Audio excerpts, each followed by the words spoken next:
ಮೈಸೂರು ನಗರದ ಪ್ರಮುಖ ರಸ್ತೆಗೆ ಸಿಎಂ ಸಿದ್ದರಾಮಯ್ಯ ಅವರ ಹೆಸರಿಡುವ ಮೈಸೂರು ಪಾಲಿಕೆ ನಿರ್ಧಾರ ರಾಜ್ಯದಲ್ಲಿ ಭಾರೀ ಚರ್ಚೆಗೆ ಕಾರಣವಾಗಿದೆ. ಪಾಲಿಕೆಯ ಈ ನಿರ್ಧಾರ ಹೊರಬೀಳ್ತಿದ್ದಂತೆ ಬಿಜೆಪಿ ಜೆಡಿಎಸ್ ನಾಯಕರ ನಡುವೆ ವಾಕ್ಸಮರವೇ ನಡೆದಿದೆ. ಮೈಸೂರಿನ ಸಂಸದ ಒಡೆಯರ್ ಸೇರಿ ಬಿಜೆಪಿ ನಾಯಕರು ಈ ನಿರ್ಧಾರವನ್ನ ವಿರೋಧ ಮಾಡಿದ್ದು, ಈಗಾಗಲೇ ಈ ರಸ್ತೆಗೆ ಐತಿಹಾಸಿಕ ಹಿನ್ನೆಲೆಯೇ ಇದೆ ಎಂದು ದಾಖಲೆಗಳನ್ನು ಬಿಡುಗಡೆ ಮಾಡಿದ್ದಾರೆ.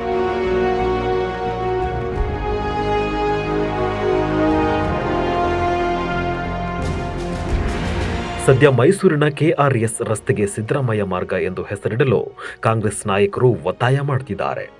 ಮೈಸೂರಿನ ಅನೇಕ ಮಂದಿ ಈ ರಸ್ತೆಗೆ ಈಗಾಗಲೇ ಪ್ರಿನ್ಸ್ ರಸ್ತೆ ಎಂದು ಹೆಸರಿಡಲಾಗಿದೆ ಅಂತ ಹೇಳ್ತಿದ್ದಾರೆ. ಹಾಗಾದರೆ ಇತಿಹಾಸದ ಪುಟಗಳಲ್ಲಿ ಆ ರಸ್ತೆಯ ಹೆಸರು ಏನು? ರಸ್ತೆಗೆ ಪ್ರಿನ್ಸೆಸ್ ರೋಡ್ ಅಂತ ಹೆಸರು ಯಾಕೆ ಬಂತು? ಈ ಕುರಿತ ಸಂಪೂರ್ಣ ಮಾಹಿತಿ ಎಲ್ಲಿದೆ? ಲೇಖಕ, ಇತಿಹಾಸ ಸಂಶೋಧಕ ಲಕ್ಷ್ಮೀ ಕಿಶೋರ್ ಅರಸ್ ಅವರು ಈ ಬಗ್ಗೆ ಮಾಹಿತಿಯನ್ನ ಹಂಚಿಕೊಂಡಿದ್ದಾರೆ. ಮೈಸೂರಿನ ಪ್ರಿನ್ಸೆಸ್ ರೋಡ್ ಇಂದು ನಿನ್ನೆಯದಲ್ಲ. ಈ ರಸ್ತೆಗೆ 100 ವರ್ಷಗಳ ಇತಿಹಾಸವಿದೆ.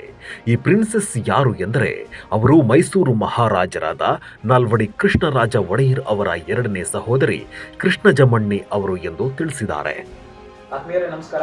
ನಾನು ಲಕ್ಷ್ಮೀ ಕಿಶೋರ್ ಅರಸ್, ಲೇಖಕ ಹಾಗೂ ಇತಿಹಾಸ ಸಂಶೋಧಕ. ಏನು ಮೈಸೂರಿನ ಒಂದು ಇತಿಹಾಸ ಪ್ರಸಿದ್ಧ ಪ್ರಿನ್ಸೆಸ್ ರೋಡಿಗೆ ಸಿದ್ದರಾಮಯ್ಯ ಆರೋಗ್ಯ ಮಾರ್ಗ ಅಂತ ಇಡಬೇಕು ಅಂತೇಳಿ ಪಾಲಿಕೆ ನಿರ್ಧಾರ ಮಾಡಿದೆ. ಅದು ನಿಜವಾಗಿಯೂ ನಾವು ಮೈಸೂರಿನ ನಾಗರಿಕರಾಗಿ, ಇತಿಹಾಸ ಸಂಶೋಧಕರಾಗಿ ಮತ್ತೆ ಪಾರಂಪರಿಕ ನಗರವನ್ನು ಉಳಿಸುವಂತವರಾಗಿ ನಿಜವಾಗಿ ಇದಕ್ಕೆ ನಾವು ಆಕ್ಷೇಪವನ್ನು ವ್ಯಕ್ತಪಡಿಸ್ತೀವಿ. ಇದಕ್ಕೆ ಖಂಡಿತವಾಗಿಯೂ ನಮ್ಮದೇ ಅಲ್ಲ, ಬಹಳಷ್ಟು ಜನದ ಮೈಸೂರಿನ ನಾಗರಿಕರು ಮತ್ತೆ ಹಲವಾರು ಸಂಸ್ಥೆಗಳು, ಹೀಗೆ ವಿದ್ಯಾರ್ಥಿಗಳು ಎಲ್ಲರ ಒಂದು ಆಕ್ಷೇಪವಂತೂ ಖಂಡಿತವಾಗಿಯೂ ಇದೆ. ಆದರೆ ರಾಜಕುಮಾರಿಯಾದ ಕೃಷ್ಣಜಮ್ಮಣ್ಣಿಯವರು 1904ರಲ್ಲಿ ಕ್ಷಯರೋಗ ಬಂದು ಮೃತರಾಗುತ್ತಾರಂತೆ. ಈ ಕೃಷ್ಣಜಮ್ಮಣ್ಣಿಯವರಿಗೆ 2 ಹೆಣ್ಣು ಮಕ್ಕಳಿರ್ತಾರೆ. ಅವರು ಕೂಡ 1917ರಲ್ಲಿ ಇದೇ ಕ್ಷಯರೋಗಕ್ಕೆ ತುತ್ತಾಗಿ ಮೃತರಾಗ್ತಾರೆ.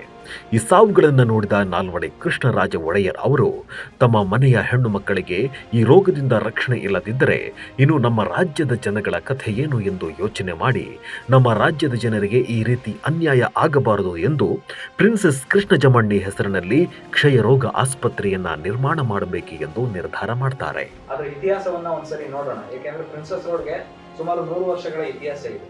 ಪ್ರಿನ್ಸೆಸ್ ಯಾರಪ್ಪ ಅಂತ ಅಂದ್ರೆ ಪ್ರಿನ್ಸೆಸ್ ಕೃಷ್ಣಜಮ್ಮಣ್ಣಿ ಅಂತ ಹೇಳಿ ನಾಲ್ವಡಿ ಕೃಷ್ಣರಾಜ ಒಡೆಯರ್ ಅವರ 2ನೇ ಸಹೋದರಿ. ಅವರು 1904ರಲ್ಲಿ ಕ್ಷಯರೋಗ ಬಂದು ಮೃತ ಆಗ್ತಾರೆ. ಆ ಕ್ಷಯರೋಗ ಬಂದು ಮೃತ ಆದ ನಂತರದಲ್ಲಿ ಅವರ ಈ ಹೆಣ್ಣು ಮಕ್ಕಳು ಇರ್ತಾರೆ. ಅವರನ್ನು ಕೂಡ 1917ರಲ್ಲಿ ಅವರನ್ನು ಕೂಡ ಇದೇ ಕ್ಷಯರೋಗಕ್ಕೆ ತುತ್ತಾಗಿ ಸಾವನ್ನಪ್ತಾರೆ. ಹೀಗಾಗಿ ಆ ಒಂದು ಏನು ನಮ್ಮ ಮನೆಯಲ್ಲಿರುವಂತಹ ಹೆಣ್ಣು ಮಕ್ಕಳುಗಳನ್ನೇ ನಾನು ಉಳಿಸ್ಕೊಳಕ್ಕಾಗಿಲ್ಲ, ಮತ್ತೆ ನನ್ನ ತಂಗಿ ಮಕ್ಕಳುಗಳನ್ನೇ ನಾನು ಉಳಿಸ್ಕೊಳಕ್ಕಾಗ್ಲಿಲ್ಲ. ಇನ್ನು ನಮ್ಮ ಸಂಸ್ಥಾನದ ಸುತ್ತಮುತ್ತ ಇರುವಂತಹ ಜನ, ನಮ್ಮ ಸಂಸ್ಥಾನದ ಜನ ಈ ಒಂದು ಕ್ಷಯರೋಗ ಅನ್ನುವಂಥ ಬೆಳಂಬೂಟಕ್ಕೆ ಎಷ್ಟು ಪರಿಪಾಠ ಕೊಡ್ತಾ ಇರಬೇಕು ಅಂತ ಹೇಳಿ ನಾಲ್ವಡಿ ಕೃಷ್ಣರಾಜ ಒಡೆಯರ್ ಅವರು ಡಿಸೈಡ್ ಮಾಡ್ತಾರೆ. ಇದು ಇನ್ನು ಯಾವುದೇ ಹೆಣ್ಣು ಮಕ್ಕಳಿಗಾಗ್ಲಿ, ಯಾವುದೇ ಮನೆಯಲ್ಲೂ ಈ ಒಂದು ಅನ್ಯಾಯ ಆಗ್ಬಾರ್ದು ಅಂತೇಳಿ ಅವರ ಹೆಸರಿನಲ್ಲಿ ಒಂದು ಕ್ಷಯರೋಗ ಆಸ್ಪತ್ರೆಯನ್ನ ತೆರೆಬೇಕು ಅಂತ ನಿರ್ಧಾರ ಮಾಡಿದಾಗ, ಕೃಷ್ಣಜಮ್ಮಣ್ಣಿ ಅವರ ಪತಿಯಾಗಿದ್ದ ಕರ್ನಲ್ ದೇಸರಾಜ್ ಅರಸ್ ಅವರು ಯುದ್ಧ ಮುಗಿಸಿ ಮನೆಗೆ ಬಂದ ಸಮಯದಲ್ಲಿ ತಮ್ಮ ಹೆಂಡತಿ ಕ್ಷಯರೋಗದಿಂದ ಸಾವನ್ನಪ್ಪಿದ ಬಗ್ಗೆ ತಿಳಿಯುತ್ತದಂತೆ. ಇತ್ತ ಮಕ್ಕಳು ಕೂಡ ಕ್ಷಯರೋಗದಿಂದ ಮೃತರಾದ ವೇಳೆ ಕ್ಷಯರೋಗದ ಆಸ್ಪತ್ರೆ ನಿರ್ಮಾಣಕ್ಕೆ ಮೊದಲ ಹೆಜ್ಜೆಯಾಗಿ 17,000 ರೂಪಾಯಿ ದೇಣಿಗೆ ನೀಡುತ್ತಾರೆ. 1918ರಲ್ಲಿ ಈ ಕಾರ್ಯಕ್ಕೆ ಅಡಿಪಾಯ ಹಾಕಲಾಗುತ್ತದೆ.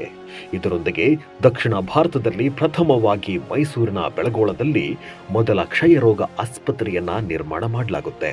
ರಾಜಕುಮಾರಿ ಕೃಷ್ಣಜಮ್ಮಣ್ಣಿಯವರ ಯಜಮಾನರು ಕರ್ನಲ್ ದೇಸರಾಜ್ ಅರಸ್ ಅವರು 1918ರಲ್ಲಿ ಐಫಾ ಯುದ್ಧದಲ್ಲಿ ಭಾಗವಹಿಸಿರ್ತಾರೆ. ಅಂದ್ರೆ ವಿಶ್ವ ಯುದ್ಧ ನಡೀತಾ ಇರುತ್ತೆ, ಐಫಾ ಯುದ್ಧದಲ್ಲಿ ಭಾಗವಹಿಸಿರ್ತಾರೆ. ಇದೇ ಐಫಾ ಯುದ್ಧದಲ್ಲೇನೆ ಇಸ್ರೇಲ್ ಮತ್ತೆ ಸುತ್ತಮುತ್ತಲಿನ ದೇಶಗಳಿಗೆ ಅವರು ಸ್ವಾತಂತ್ರ್ಯವನ್ನು ತರಿಸ್ಕೊಡ್ತಾರೆ. ಅದರಲ್ಲಿ ಪ್ರಮುಖವಾದಂತಹ ಪಾತ್ರವನ್ನ ರಾಜಕುಮಾರಿ ಕೃಷ್ಣಜಮ್ಮಣ್ಣಿ ಅವರ ಪತಿ ಕರ್ನಲ್ ದೇಸರಾಜ್ ಅರಸ್ ಅವರು ವಹಿಸಿದ್ದಾರೆ.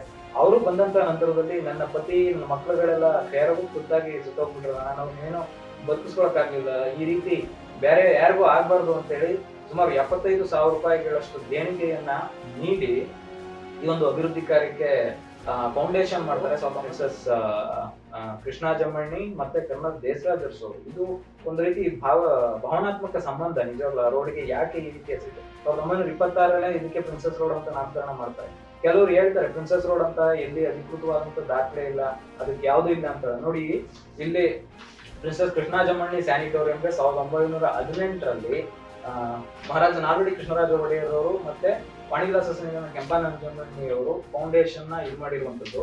ಮತ್ತೆ 1921ರಲ್ಲಿ ಈ ಆಸ್ಪತ್ರೆನ ಶುರುವಾದಂತ ಸಂದರ್ಭದಲ್ಲಿ ಒಂದು ಸ್ಪೀಚ್ ನ ಕೊಡ್ತಾರೆ ನಾಲ್ವಡಿ ಕೃಷ್ಣರಾಜ ಒಡೆಯರ್ ಅವರು. ನನ್ನ ಸಂಸ್ಥಾನದಲ್ಲಿ ಯಾವುದೇ ಒಂದು ಜನತೆಗೆ ನನ್ನ ಮನೆಯಲ್ಲಾದಂತಹ ಘಟನೆಗಳು ಮರುಕಳಿಸಬಾರ್ದು, ನನ್ನ ಸಂಸ್ಥಾನದ ಜನತೆ ಆರೋಗ್ಯವಂತರಾಗಿರ್ಬೇಕು ಅಂತೇಳಿ ಒಂದು ಸ್ಪೀಚ್ ಅನ್ನ ಕೂಡ ಕೊಡ್ತಾರೆ. ಅದರದ್ದು ಒಂದು ಮಾಹಿತಿ ಇದೆ.